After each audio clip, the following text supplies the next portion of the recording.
Myself the question, what would Whitney want? Would she understand, the time is now? It was a surreal event where Whitney's body was still in the hotel, and there was this sort of party where apparently half the room were in tears, the other half were kind of partying. What did you feel about that? I thought that was complete insanity. Did you give a thought to canceling? Never. You never thought? Never. Did you ever think? The family did not want me to give a thought. Didn't? No. It's been 11 years since we lost the great Whitney Houston, but the speculation surrounding the bizarre circumstances of her death continues. And we are now hearing new details from the woman who is closer to Whitney than her own family, Robin Crawford. Robin, Whitney's closest friend and at one point her lover, has broken her silence on her relationship with Whitney, and her comments have sparked a conversation on social media about the role Whitney's family might have played in her demise, with some fans even claiming that Whitney's family sacrificed her. And I felt compelled to share who that woman was behind all the fame. Despite the fact that Whitney Houston has been gone for over a decade, her name appears in headlines more often than many living artists. Most recently, Whitney's name started trending in connection with rumors about the alleged blood sacrifices in Hollywood. The list of celebs whose death has been labeled a sacrifice is a long one, and while some believe this is another conspiracy theory, others point out that many artists have either lost loved ones shortly before their careers blew up, or they themselves died under mysterious circumstances after reaching their peak. And when it comes to legendary artists like Michael Jackson, Prince, and Whitney Houston, they were worth more dead than alive. Whitney's net worth was reportedly around $20 million when she died. However, after her death, her estate quadrupled in value. And this is why there's a widespread belief that successful artists who have already reached their peak are eliminated by their labels, because they can generate more income after death, and allegedly, sometimes the artist's family is in on it. Now, when it comes to Whitney's family, it's not a secret that there was a lot of dysfunction there, and one of the reasons Whitney clashed with them was her relationship with Robin Crawford. Whitney and Robin met in 1980 at a summer camp when Whitney was 16 and Robin was 19. They immediately became best friends, and as the years went by, their friendship turned into something more. However, Robin later revealed that Whitney ended the physical aspect of their relationship because she worried what kind of impact it would have on her career. But even so, Whitney and Robin remained close friends and kept in touch until Whitney's death. At times, Robin also worked as Whitney's assistant, creative director, and co-manager, and was even the maid of honor at Whitney's wedding to Bobby Brown.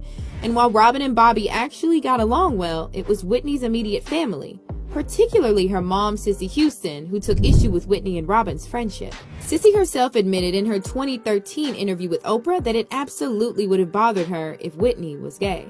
Do you believe that Whitney and Robin were in a gay relationship? I don't really know.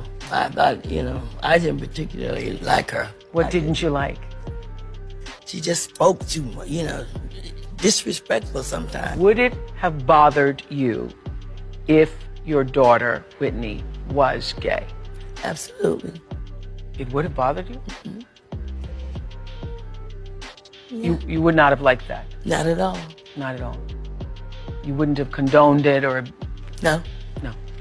As for Bobby Brown, in his 2016 interview with Us Weekly, he revealed that he knew Whitney had been intimate with Robin before their marriage, and he didn't have a problem with it. However, he said Cissy never accepted her daughter for who she was. In fact, according to Bobby, Cissy tried to get Robin fired from Whitney's team many times. But then Bobby said something even more shocking, claiming that the way Cissy treated Robin contributed to Whitney's death. I really feel that if Robin was accepted into Whitney's life, Whitney would still be alive today, Bobby said. Besides that, Dee Dee Warwick, the sister of Sissy's cousin Dionne Warwick, has been accused of essaying Whitney when she was a child. These allegations were made known to the public in the 2017 documentary about Whitney. However, Dionne and Sissy strongly denied the essay ever happened. Mary Jones, Whitney's personal assistant, says she told Whitney, "You've got to tell your mother Dee Dee did you," but Whitney never did. "I think she was ashamed," the assistant says. "She used to say, 'I wonder if I did anything to make her think I wanted her.'" However, Whitney's older brother, Gary, backed the allegations and claimed that he too was inappropriately touched by Dee Dee. I was being fondled with, from time to time. As for Whitney's fans, many believed these allegations and suspected this was one of the main reasons why Whitney struggled with substance addiction throughout her adult life. All this has created a very negative image of Whitney's family in fans' eyes, and after Clive Davis admitted that Whitney's family gave him permission to go through with his Grammy party while Whitney's dead body was still in the building, fans even started accusing Whitney's family of sacrificing her. Whitney died on February 11, 2012, the same day she was scheduled to perform at Clive's pre-Grammys party at the Beverly Hilton Hotel. Tragically, just hours before the event, Whitney's assistant discovered her lifeless body in the hotel room bathtub. And despite efforts by paramedics, Whitney was officially declared dead at 3:55 p.m. Initially, the cause of death remained uncertain, but authorities later attributed it to a combination of drowning, heart disease, and system, also stating there were no clear indications of criminal intent. However, what raised eyebrows is that the autopsy report mentioned external trauma on Whitney's body. Meanwhile, fans grew increasingly suspicious, especially after learning that Clive Davis had carried on with his party at the same venue, even after he was notified of Whitney's death. Clive, however, defended his decision, characterizing it as a tribute to Whitney. He claimed it was what Whitney would have wanted, and also revealed that Whitney's family told him not to cancel the event. You turn an evening into a tribute. You did a magnificent evening. Into... Did you give a thought to canceling? Never. You never thought? Never. Did you ever think... And the family did not want me to give a thought. Didn't? No.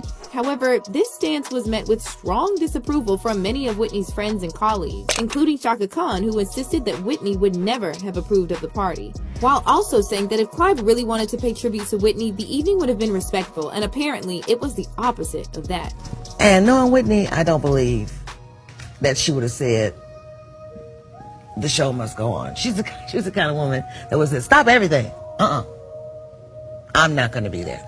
A true tribute, might have been a truer, a more honest tribute in my opinion, would have been maybe call everybody together, let's say a prayer, and let's eat dinner and go home. Meanwhile, rumors also started circulating that Whitney may have suffered physical harm before her death after private investigator Paul Hubel had. Several individuals within the entertainment industry, including Jaguar Wright, alleged that Whitney's family saw evidence of assault on Whitney's body. She was beat. They saw her body. She didn't just die in a tub, she was beat up. Another disturbing detail adding to all the speculation was a video that surfaced showing Whitney passing a mysterious note to her protege Brandy during an interview with Clive Davis, which took place just 2 days before Whitney's death.